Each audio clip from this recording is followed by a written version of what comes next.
unexpected is becoming more prominent and changing the course of the season on the 360 agenda. Collingwood derailed. The search for black and white answers intensifies as the season threatens to unravel. While Essendon is on the fast track, the words of Mark Thompson are coming to fruition as the Bombers' challenge fires up. And Hayden Ballantyne lapses into old habits, racking up suspension number 6 for a cheapie behind the plate. I'm Gerard Waitley, here's Mark Robinson. This Monday night, it's footy from all angles. Hello, Robbo. Hello, Gerard. Coaches have chosen to be here instead of at the swanky do at the Chiefs. You're pretty proud of that? That's loyalty. It is loyalty. They'd rather talk to us. They've worn a bit of criticism for that, but good on them for being there. Yeah, no, I'm looking forward to them. I wish it was Tuesday. Right.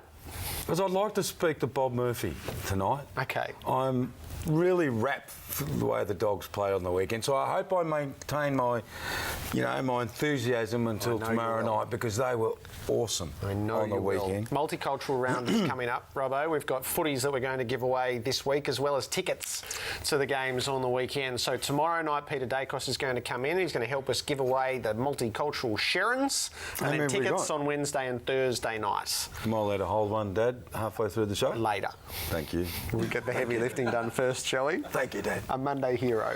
My man, there was 2 to choose from. Yes, there was. And I thought to myself, I won't go, not the obvious one, but I thought you would go that one, so I went the one. I went Jackson McRae. And not just because what he did on the weekend, the whole story of a young person learning to play the game, and and Brendan McCartney saying what he said, and I didn't think that McCartney had to apologise. It's a tough game. We've spoken to King and McClure and Hall and Barry about Hall and Mooney about this. It's a learning caper as you go along, and on the weekend it was him. The beauty of the Dogs have got others. Rovat, was great. Mitch Wallace has been great. On the weekend, for a young man to grab the game, and it was a brilliant game. It really was a brilliant game to watch. So I'd imagine it was just electric to play in. To grab a game and have 16, and then not only do that and have kicked 2 goals in the last quarter when the game was going to be decided, I just thought, I couldn't go past. I nearly chose Easton Wood for this unbelievable show of courage. Did you see that when he jumped? Yep. He didn't tiptoe back. He went back full flight, full speed. And I thought, he's got to kill himself here. It was an awesome, and that was indicative, I reckon, of the Dogs on Saturday night. I agree. So I took Jake Carlisle, who. Now, I can't wait to talk to Bomber about Carlisle, because the last time they played Essendon on Anzac Day, he for all the world looked like he could never be a forward. And in his own mind, it seemed like he couldn't make the adjustment. And there he was yesterday, marauding around the MCG, taking 19 marks, which puts him career best, higher than all of them. Higher than Carey and Revolt and Brown and Grant. 8 of them were contested. He kicked 4 goals, and he showed what great coaching is, I reckon. Not just his performance, but what Bomber's done with him. And then perseverance in footy, isn't it? It's so important. Yeah. And then today, as circumstance would have it, this is just delightful. Jake Carlisle went down the beach with a couple of his mates for a bit of extra recovery, and who should be there? The Magpies. He went over and splashed them because it was really cold. And beyond that, I don't think there was a whole heap of interaction. I'd really like to know, he spoke after the game about the interaction with him and Wayne Carey and what that actually did. And he spoke about going for the ball, just believing it is yours and believing it is your space and it's your pack. And he played like that. And I said today, Jared, that just at least yesterday, he looked like Wayne Carey. Yep, yesterday. He did. It was awesome. The vindication of his coach and a great performance, which can be his base from here on. He's integral to what Essendon hopes to achieve. So we start the agenda with the ladder, because this is where all the action that we'll dissect, this is the ramifications that it has. And the changing of places of Essendon and Collingwood is obviously right at the top of things there. And then we'll tag Port Adelaide, what it means for the Suns. But that's the 10, that's the race over the remaining weeks weeks of the season. So let's zero in on Collingwood as a starting point. And they have just run aground in the most startling fashion. Fair to say this could be the low water mark in Nathan Buckley's coaching career. Just looking at him in the box there, nonplussed, normally always has something upbeat, something good to find. But this would be, I think, testing even his resources. We trust what we do, but when it's not actioned on the field, it's pretty hard to. Questions are going to be asked. They take a thumping at the MCG this afternoon. We weren't strong in the contest. We were outworked, out-hustled. We were pretty well dismantled. Our effort was really poor. Our execution was poor. Our want and endeavour to stay on task was non-existent. We didn't have enough blokes that were working for their teammates, that were playing their roles well enough. At times you looked across the field and it looked like Essendon had 20 blokes in the field and we had 15. We didn't see this coming. I like how he says that, because journos often say that, and fans. Feels like they've got 24 players on the ground. Yep. When there's a total domination. There was one play in the third quarter, Zach Merritt kicked the goal, and Tuvey had the ball, it was spooled out of his hands. 4 Essendon players were there first. 4. Not 2 on 1 or 3 on 2, or 4 zip. And I'm thinking they were dismantled was a very, very good word by Nathan Buckley. This has had such a build-up. Never mind the rival, it was more the circumstance of the latter. Collingwood, they fully knew what was at stake, and that's what made the manner of the failure, not the failure, the manner of the failure so startling and revealing, is they were beaten after a quarter of an hour. Yeah, they were. It was obvious really, really early, and we often talk about this, and I know you think sometimes that I simplify footy, but this was about intent. All those words that Nathan Buckley spoke about, there was no game plan. There was no, look at these stats and we're trying to move them out of the back line, rah, rah, rah. It was about those age-old descriptions of playing the game. You either want the ball or you don't want the ball. And Essendon wanted it and Collingwood sat back. And the problem for Collingwood, it wasn't just one who sat back. It was 16 and they got annihilated. They played for the high stakes that you're talking about, Jared. I mean, high stakes. We're talking mid-July, and you want to play September. You've got to win these games. You've got to come ready. You've got to come with a certain level of competitiveness. And Buckley's got to demand that. He's got the spotlight on him over the next 2 weeks, no doubt. But to go out and dish that up, that was as bad. This is going to sound shocking. That was as bad as some of St Kilda's performances this year. You know, when we look at St Kilda and say, where was the effort? Where's the cohesion? Where are you supporting each other? That was as bad as not as bad as St Kilda's worst, but St Kilda have played like that.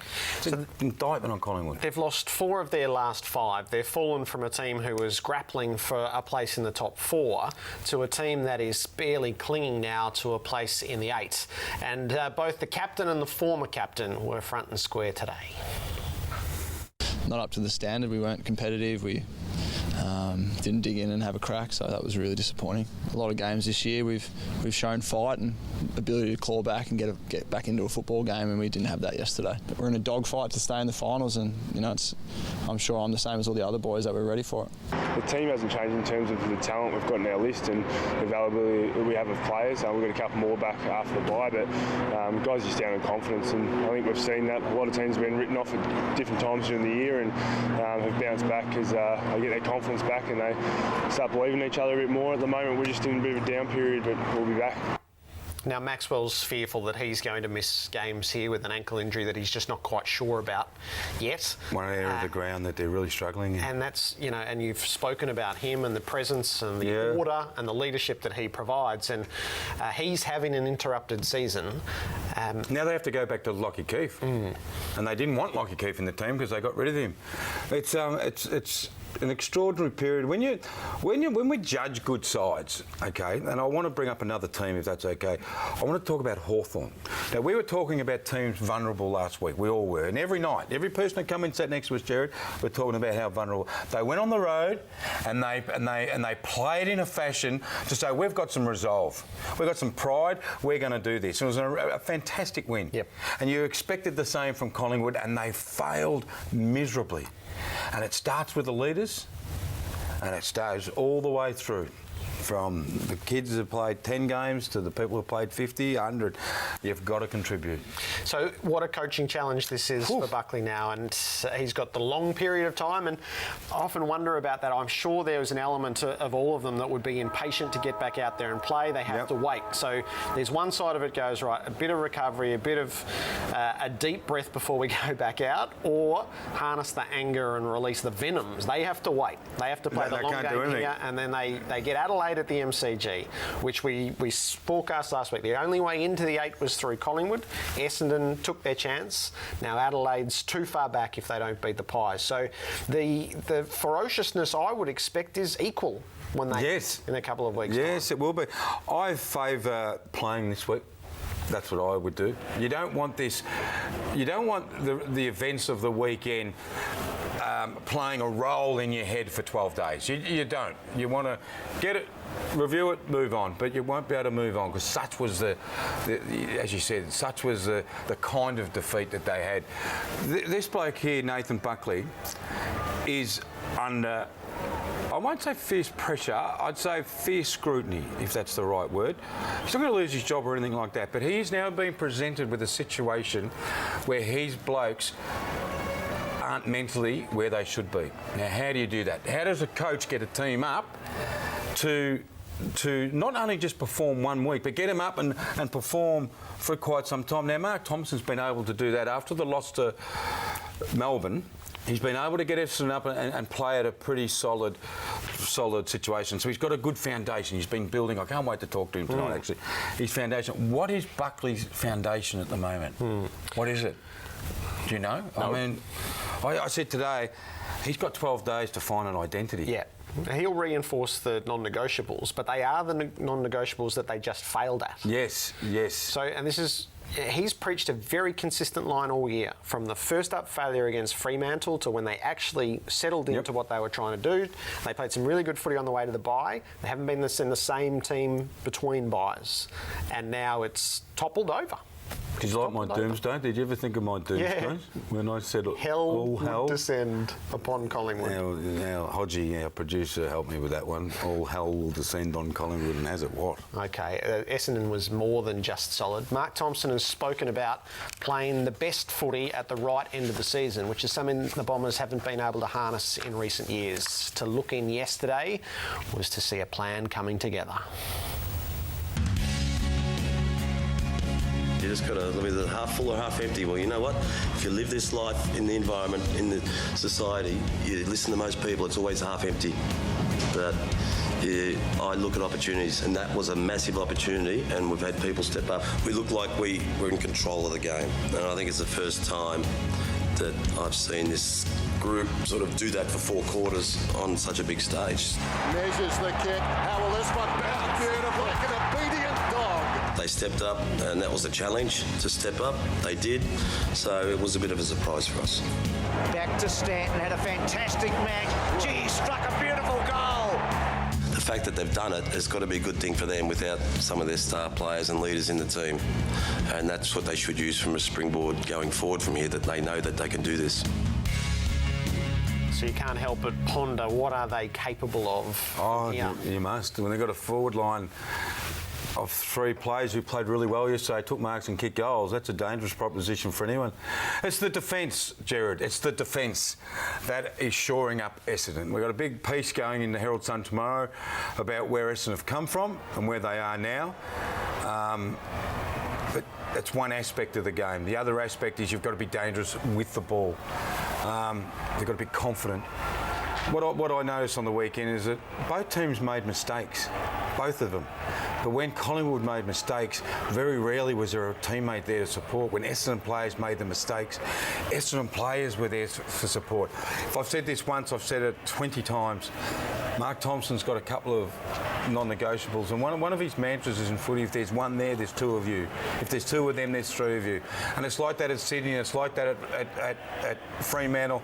It's like that at all the good teams. It's Hawthorn. Don't leave your man. Get there and help. And on the weekend, as Buckley said, it felt like they had 20 out of 15 because every time there was a mistake or a loose ball or a knock over the back, it always seemed that an Essendon player was there and an Essendon player would come on. Mark Thompson's been talking about communication. Remember he was talking about that 2 weeks ago? I think they're communicating better. You think, what's that? What is that? You know, and I think we're going to try and get Bomber to expand on that again tonight. He said he had a 20-minute meeting last week. He spoke for 5 minutes and then the players took over. I suppose that's good communication. Sounds like one of our meetings. And it's a win. You just take over.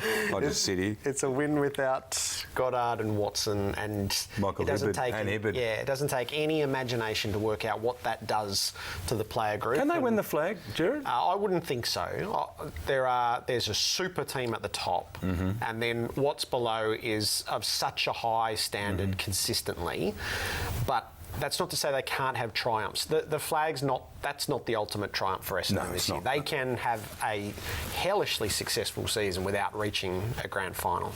As for the belief that's growing, Dyson Heppel has been absolutely central to it. We're really confident in the group that we've got, and for the boys to come into the side and just play their role, I think is outstanding. And you know, it's something Bomber really sort of harped on prior to the game. It really doesn't matter who's in the side, who's out of the side, as long as we play the way we want to play. I don't see any issue with it. You confident you can kick on now and make the 8 from here?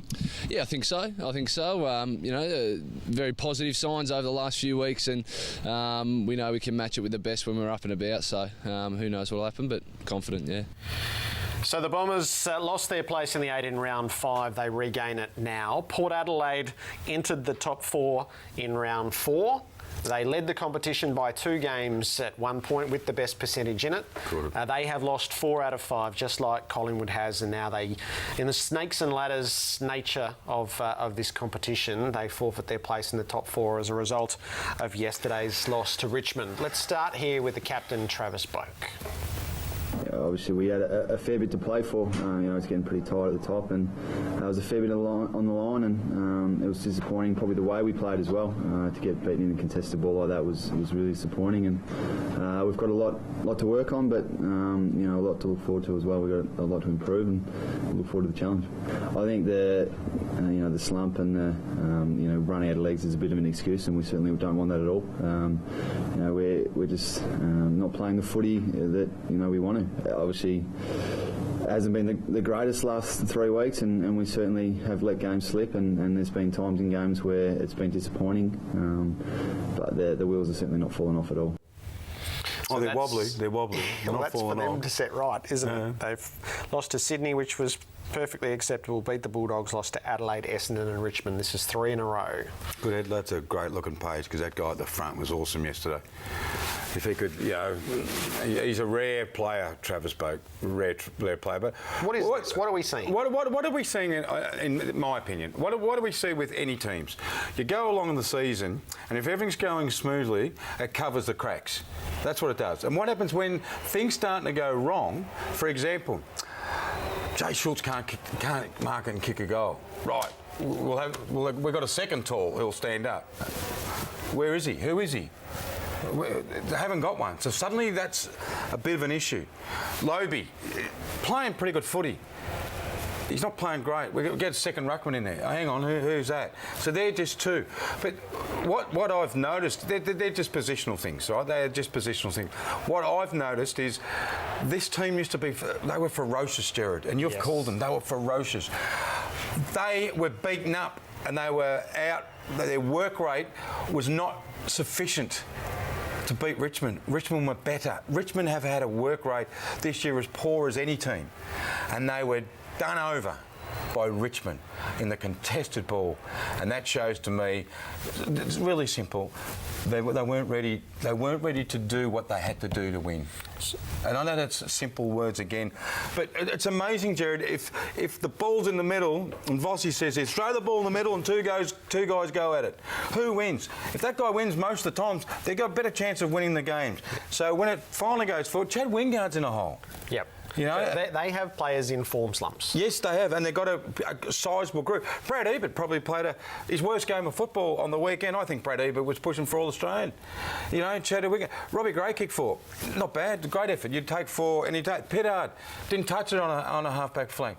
I mean, Westhoff, in and out. So these are the players with the champion data rankings on each game and how they were between round 1 and 13 and how they've been in the trough. And they're Gray, Ebert, Pollock, Wingard, Hartlett, Broadbent. They're all the reasons that things are going, and that's the drop-off. I watched them thinking they're only playing half the game. They've got the razzle-dazzle, spread and run, but it was all based in hunt the ball, win the ball, then spread. They were really keen to spread and run yesterday. Yeah, they were far less keen to go on hunt and win the ball as a starting point. If you were coaching against Port Adelaide, and bear in mind what's happened to them in the last couple of weeks, what would you say to your players? You get them and you hit them as hard as you possibly can, because if we don't, they're going to run. Tackle them into the ground to stop their runners. I know it's simple, but that's what you do. You stop their creative players from being creative. And by the way, can we also beat them in contested ball? Because if we do that, that sort of cuts them in half twice. It gives them a couple of lashes. And that's what happened. Ken Hinkley said, again, we were beaten at the coalface. So it's on intent for Port. At the moment, it seems. Right. To me, it does. It's time to... Which means that you get it first and you move it in quickly, and Schultz is going one-on-one, he's not going one-on-two, and people aren't dropping back. And there's not a lot of traffic, so Wingard and Gray can operate their little creativity in bigger space than bringing the ball in slowly, filling holes. They'll get that back, but what it won't be is easy. I reckon they rolled out yesterday thinking high-scoring win will be right here. That just not a good attitude. It done. No. It's not a good one other element which was unmissable was Troy Chaplin and his celebrations when he kicked goals for the Tigers in the final term. Unmissable to the spectators, unmissable to the protagonists out there, given his history with the Power, and it raised a bit of ire on the ground. Oh, who cares? It was great. Who gives a stuff? Have a look at his attitude to Port Adelaide's attitude. This is one of the reasons why Richmond won, where people are getting in people's faces and saying, have a look at me. Richmond have been cowering all year. That was fantastic to see. Travis Boak was asked about it today. I mean, they're winning, so I guess he can do what he wants, but yeah, I hope he's enjoying the year they're having. That's great too.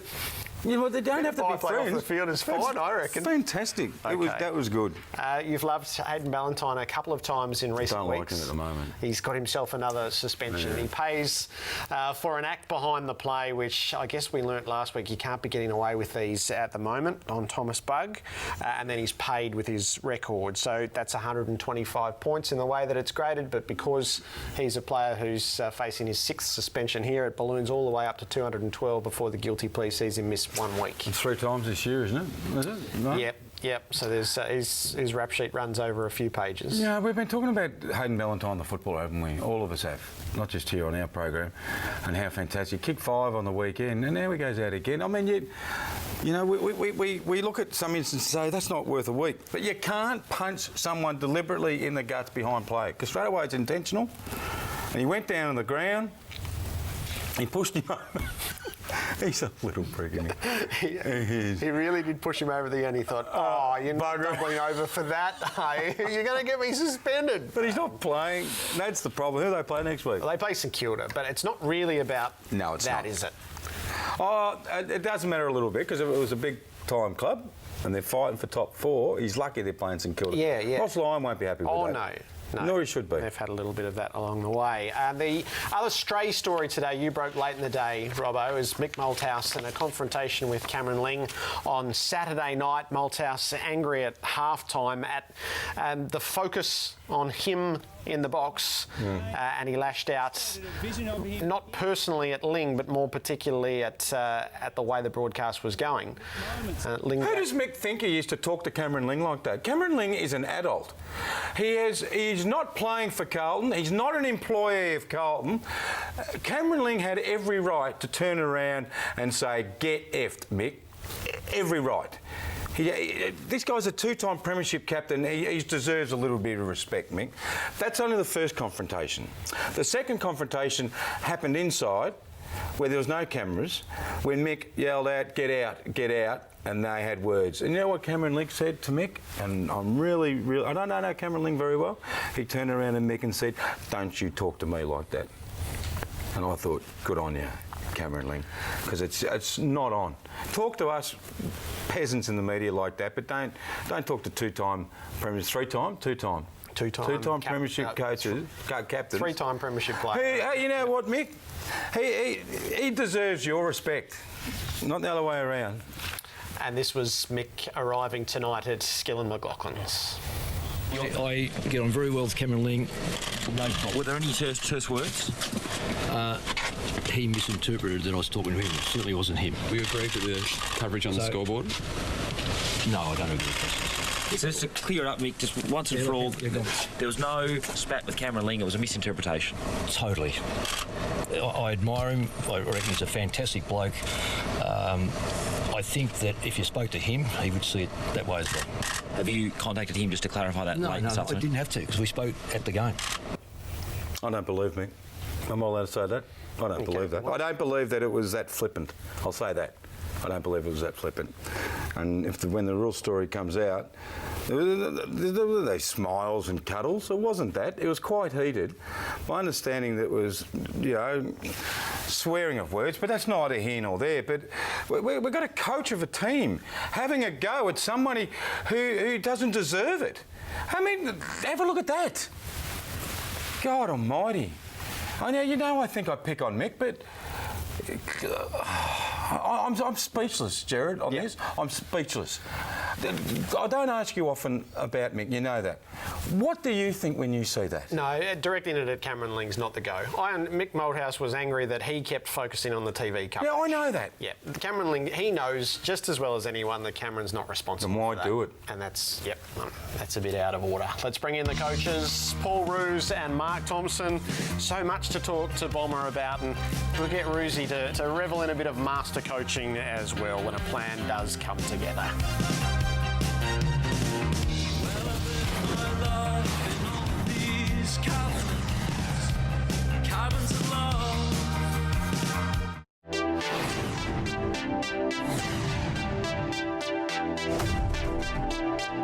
I'll be on television, so unfortunately I can't make it. Hopefully the food's good for the boys that are going. No, unfortunately we got that commitment, and you can't sort of go into those things and not fully commit, so we'll be at the show. I've already sent my apology, and I think as long as he turns the telly on and sees Bomber and I on the telly, we'll be all right. Ruzi and I, we're committed to our television station, our highest rating sports show in Australia. Hopefully they're watching AFL 360. They can all sit around, watch it together and dissect our performance as a group of coaches. God bless the two of you. Paul Roos, Mark Thompson, welcome. Boys, I know you're missing a great steak, so I thought we've actually better cater tonight. So what have we got? Boys? Oh, nice. Very good. Oh, my favourite. Cheeseburgers? So just as we go. Chips. How many have you got? They're still warm? We're just doing our bit. Do you want to share? Are they warm? They're a bit cold. They're a bit cold. What else have you got? Cheeseburger. I got the toy, the little penguin. Beautiful. No, it's not a penguin. Cheeseburger. Do you want a cheeseburger? Yeah. No, you got a cheeseburger. What do you got? Cocky. It's a bit like you at the moment. You're a bit cocky about your coaching. Are you coaching well, or is your team playing well, Bomber? Team's playing well, mate. They're going good. Yeah, they're. I think that was the best game that I've probably seen them play as a group. 4 years. The solid four-quarter performance against a good team, good club. What pleasing you the most? Is it the defensive aspect? It was 60 points against Port Adelaide, 39 against Collingwood. I wrote this morning that you'd be proud of him and Rossi lied. The defensive nature of your game, is that the one aspect that you're just ticking off at the moment? Yeah, it's nice. It's nice to be consistent in that area of the game. Yeah, I don't know. There was a lot of people critical of our attack early. Halfway through the year, we weren't going to be able to score, but that didn't greatly concern me. I think you can always add score, but trying to get teams to play good defence is a lot harder. Can you see the breakthrough coming in? Yeah, we were just talking about it on the way here. I think they're the sort of little games that you sort of think, that's a really say turning point, but I think sometimes you can sense where a team has actually really clicked. And I was watching a lot of that game yesterday, and you could see Collingwood really struggled to score, move the ball, and they're the things as a coach you look at and you go, gee, yeah, they're on today. And what did you see when you're watching Essendon? What did you see? You see a team. You see a team playing together. And I think that's the biggest thing when I saw them yesterday. When we played them, 4 or 5 weeks ago, not that long ago, I thought they played really well in the first quarter early on and dropped off a bit, and then we were able to come back. But yesterday I just thought, geez, they're on. That 4 quarters, and it's almost like the sixth sense. You could see the players knowing what they're going to do defensively, knowing what they're going to do offensively. It's a bit like we played Geelong, Saturday. Yep. It was sort of similar. When I watched Geelong play, it was really hard for us as coaches because they know what they're going to do. Our players are yet to know exactly what they're going to do. I watched Essendon versus Collingwood, and I saw a lot of what I saw the day before. You couldn't do anything the day before, could you? No. The coaching box. They were just like a smooth machine. Yeah. Geelong. Yeah. I mean, look, they're experts at their trade. They got their defence, I think, 5 or 6 of them are 30 years of age, 29, 30. They've been doing that for years and years and years and years. I think we went back, Georgie Starr and I were talking about that. Yeah. In 2005, there would have been Bartel and Kelly. Yep. Enright. So they've still got quite a few. There's about 13 or 14, I think. Players from that. It's a long period of time to be a good team. So they're just experts at what they do. You've spoken to us all the way through the period where we just weren't sure whether it was going to click or not, and you said play your best footy at the right time of the year. Is this giving you a chance to do that? Yeah, I think so. Yeah. The pleasing thing is the cheeseburger. We love you.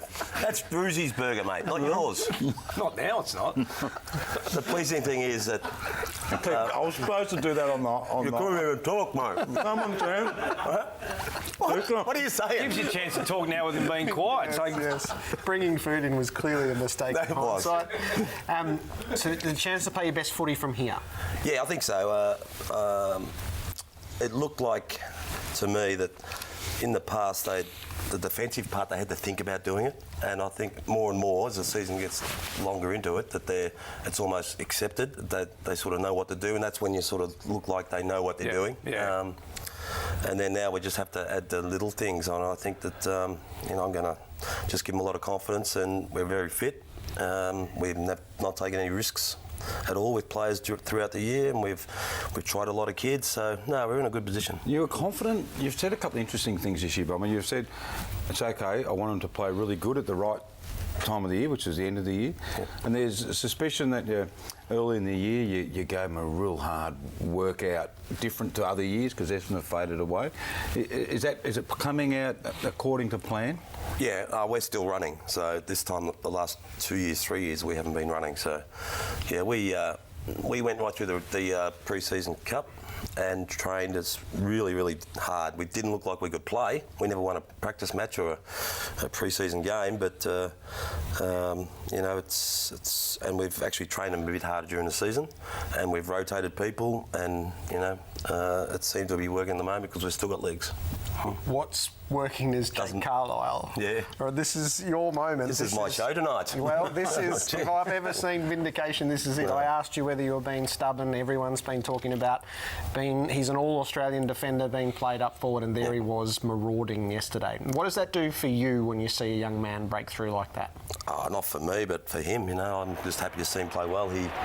He's a good young man, and he was struggling. I think it's the first time he copped the scrutiny of the world's media, and he just... it was fierce too. It was fierce. Yeah. It was fierce media. Yeah, it was. Yeah.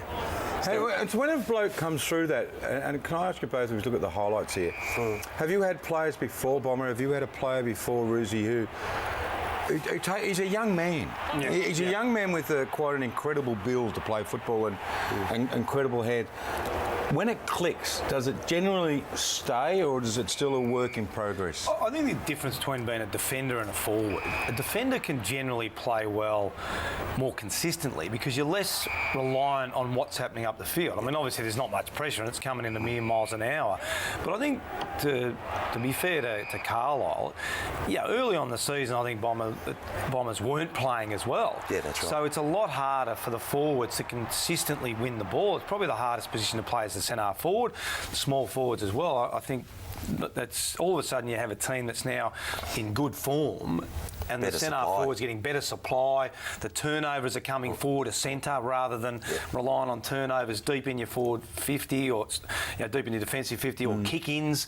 I think it all makes a big difference. There's a lot of focus on individuals in our game, but the better the team plays, the better the individuals play. If that Frost had played, O'Keefe, had played, I know the name of the defenders this week. I got the message from Port Adelaide. I'm glad you know the defenders. But if Keith had played, we probably would have played Hurley there and Carlisle back. Yeah. So. You would have? Yeah, because we just thought maybe, Keith might have suited Carlisle, but he might have been a bit harder against him for Hurley. So. How's Carlisle learnt to play forward? Because that was part of when you watched him on Anzac Day. He just didn't quite know where to be or how to do it. And you watched him yesterday and go, he just keeps putting himself in exactly the right spot. Well, he's played a lot there as a junior. So he has played there before, and he's played a lot there last year, believe it or not. Like, he's probably played about a quarter of the season there last year, and I felt like every time he went forward last year that he had more idea about how to play forward than anyone at the club. The way you want. Like, he'd never cheat. Like, he didn't ever leave early and go back to goal. He just timed his leads. He had spatial awareness of his opponents, so if someone was running in, he wouldn't sort of go in there stupidly. And he's a nice kick and he can mark and he's tall. Like, it's just perfect. He fell into a bit of a bad habit of being a tree, just sort of standing there and putting his hand up for a while. And if you look at all the marks on the weekend, or a lot of them, they were meeting the ball, they were jumping into packs. He's got to move, And he's got to move onto it. Forward, when you're out of form, you're generally standing. And waving and calling the ball in, and next thing you know, you've got three blokes jumping on your head. We haven't got a great forward line as far as experience at the start of the year. They lost Stewie and Tommy Bell-Chambers hasn't really played. So Joe Danaher, Carlisle, Ambrose. Yeah, Ambrose. No experience. So he'll never say it, Roosie. Will you, when you have those personal triumphs as a coach, and this is Bomber's triumph as a coach, do you allow yourself a moment of satisfaction somewhere, just privately? I think as coach, we're paid to try and do the right thing as the club. Sometimes the media's role is different. The media's role is to pick out certain things and rightly criticise at times. But our role is always to stick to that team process. So probably more a case of, not I told you so, but this is what I was building towards. The media don't really see what I was building towards, and this is why we're actually playing them there. And they're right to criticise at that particular time, but they're not unsure. They're not sure of the big picture, as they shouldn't be, because the big picture doesn't necessarily worry you guys on a weekly basis, but it worries coaches and footy clubs where they're heading in the longer term. I was thinking about 5 years' time.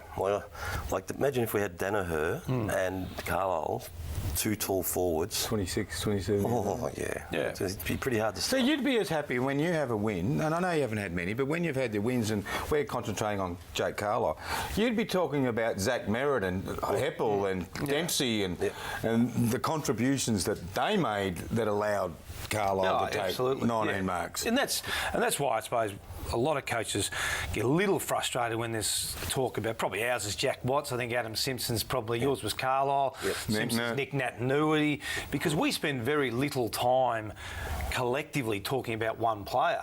We talk about one player in the context of the team, so we quickly move from Jack Watts to Jack Grimes to Nathan Jones to Chris Dawes. But we understand why certain players draw so much attention, but internally it doesn't exist. It can't exist like that in the footy club. What have you done with Watts? He's actually changed, hasn't he?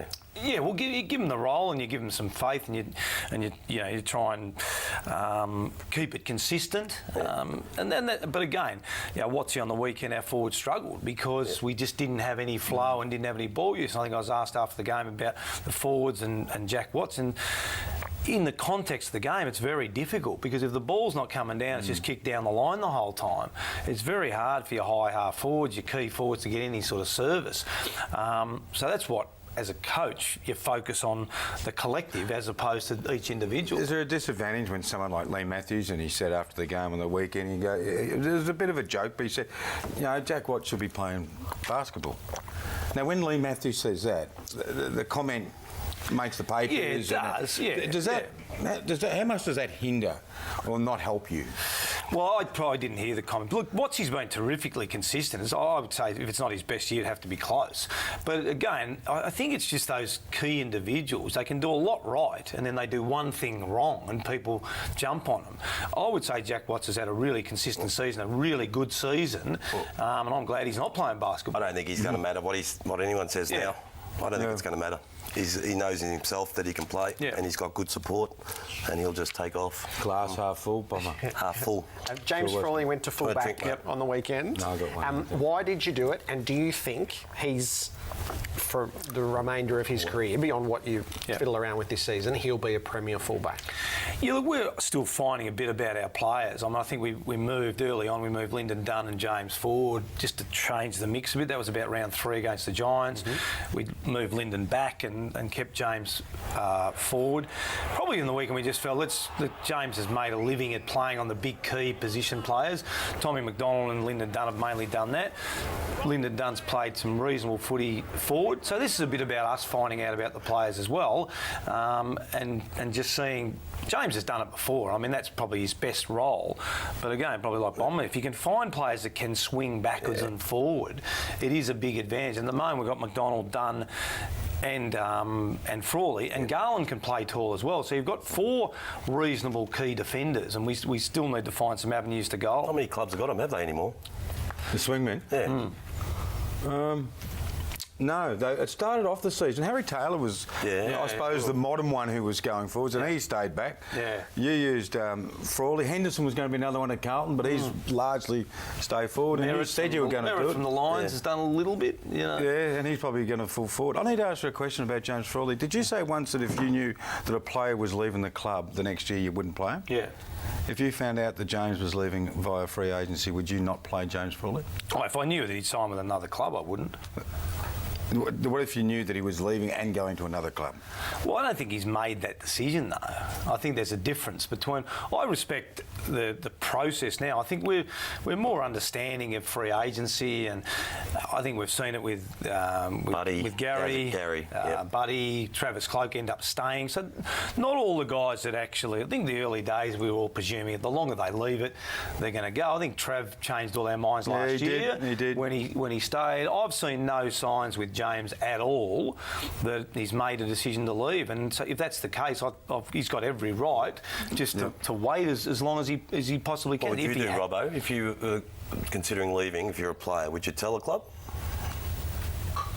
I was going to say, ask me if I was a coach. I wouldn't play him. No way. Yeah, but if you're the player, no. You wouldn't tell the club? No. Would you? Not the way the system's set up. No. We should have a system set up differently, but we don't. Because you're on the end of that when Gary... let's be honest, you were frustrated through periods of that season, weren't you, where it seemed to be getting the better of you as a coach. The talk was incredible. That's all they spoke about. Yeah. But I've lived it and breathed it in Sydney with rugby league, so I've seen it firsthand. You know, the papers, round 5, round 6, someone's holding the jumper up. I know. You know, and plays the rest of the season. I just found that it's incredible. Incredible. Isn't it? You know. All right, I've been waiting since Thursday to ask you this. Would you please roll the videotape? Okay, what do we got? Boys, I've had enough. That's it. You're out, and I think you know why. Ruck division's been appalling this year. I've had to bring in a new ruckman. Here he is.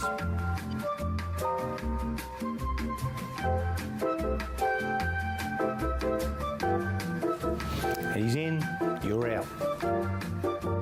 Well done, big fella. Good work. Look at the size of him.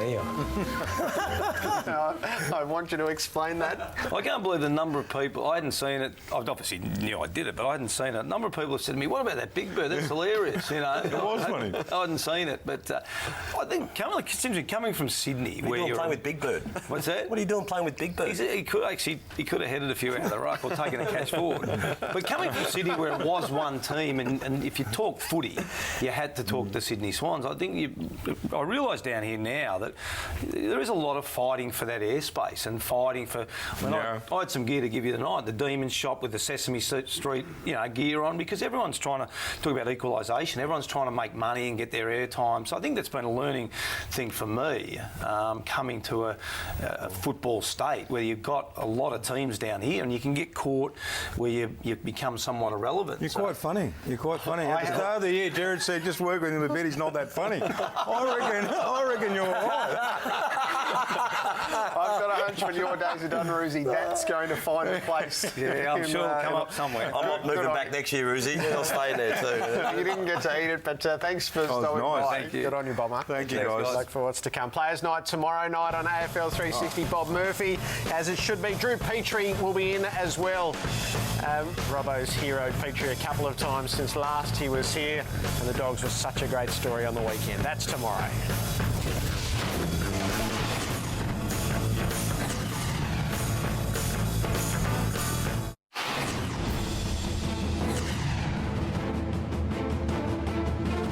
Onto it, measures the kick. How will this one bounce? Beautiful. Like an obedient dog. Gunston brilliantly high volley, and Bruce goes level with Plugger. Gunston. Oh, what a mark. He just puts the foot on the accelerator. He draws away. What a magnificent run. Can he cap it off with a goal? Yes, he can. Blitz arms. Oh, the big men combining. That's unlikely. McIntosh kicks the goal. Oh, look at that for a moment. That was magnificent play. Hands it off.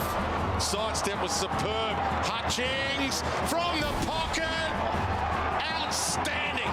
McRae the goal. He's having a big game. Franklin from the boundary. He loves these. And allows Cameron, who was on his wrong side. They needed a lucky bounce. He got it. Oh, Whitfield. To my cousin Matty, started chemotherapy today. I love you, Mads. We all love you, and we're looking forward to you pulling through this. Great Pick of the action, the rest of the issues in the Hungry Jacks 360 seconds. Robbo, is it no Gaz, no Gold Coast? No. There's always going to be a fallout from playing 18 players in a quarter. The week before, we talked about how hard this game is going. They were caught out halfway through the third quarter, and the Dogs went for the throat. That was the best bit when they saw a team faltering. No, they'll be okay, Jared. Did it just happen for the Dogs? Or it just happened. It just happened. We've seen the transfer from the old Dogs to the young Dogs. And every time I looked up, and they were celebrating with Stringer and McRae and Bontempelli and Hunter and Honeychurch and Libba. This is the move. This used to be Bob's team and Boydie's team. And Gia's. It's their team now. Yeah, it's and the older players are there to direct it and set it. But that team belongs to the young Bulldogs as of Saturday. I think Daniel Jones-Syracuse should announce his retirement right now so we can celebrate his retirement. He deserves it. How are you scoring the fight, Eddie versus the Swans? I think the Swans are winning this one after last night. I thought that was a... I think the Daily Telegraph is winning. How do you think Eddie liked that when he woke up this morning? Eddie didn't like that at all.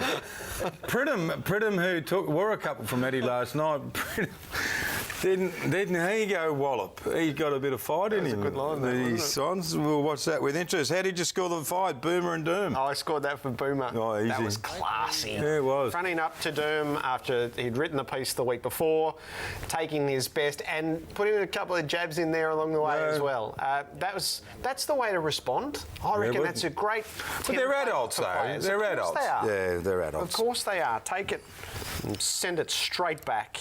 How would Richmond fans feel? The win was dedicated to them. What do you reckon Richmond fans would feel? They're happy about anything. They'd be wrapped. This is like their September after the year they've just had. Dedicating, it's a really good ploy, dedicating it to the fans. The problem is if you lose badly, it can sort of fall flat, but they won, so well done. What did you make of the siren mess? Do you know, if this was going to happen to one umpire, top of everybody's list would have been Ray Chamberlain. Look, I have sympathy for Ray in this. I have plenty of sympathy. There was a buzz in his ear, and the way that it's set up is at the Adelaide Oval, they pump it through, it wasn't the siren. Imagine the moment where he was told that wasn't the siren and thinking, oh God, are there 4 minutes left? No, he swore. Well done, Ray. Does Judd have a future as a tagger? We watched him on Kennedy.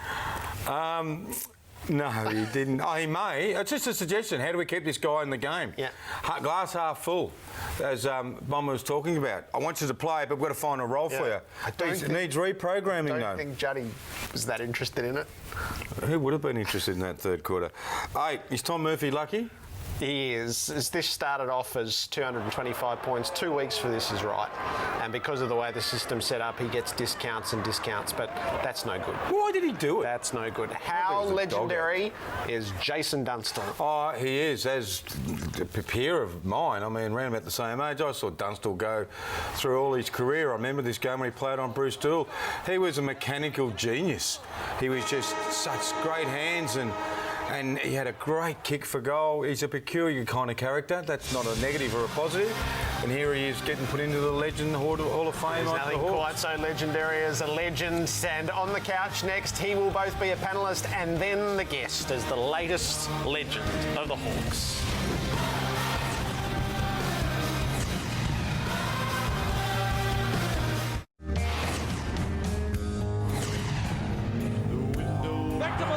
There's a fair collection of this man's goals that are iconic. Tomorrow night, Peter Dacos, the Macedonian Marvel, will come and join us at the desk on AFL 360 as we look to multicultural round. I just said, if you're going to get highlights, can you get a highlight of Dacos kicking a top at Waverley? And there it was. Look at this is one at Victoria Park. No, it is at Vic Park. Look at that. I've always said of all the players I want to see play under the roof, Dacos was the one. Yep. He did this on the outside. He would be extraordinary. He would be. At Etihad. So to win the multicultural Sharons tomorrow night, we want you to tweet your favourite memory of Peter Dacos, and we will embarrass him with the riches that are poured forth from you. And the best few will walk away with Sharons as well. So Peter Dacos with us tomorrow night. Righto. Good to see you. Hungry Jacks. Oh, no, I'm done. I'm finished. It's it on the couch and join Jared Healy.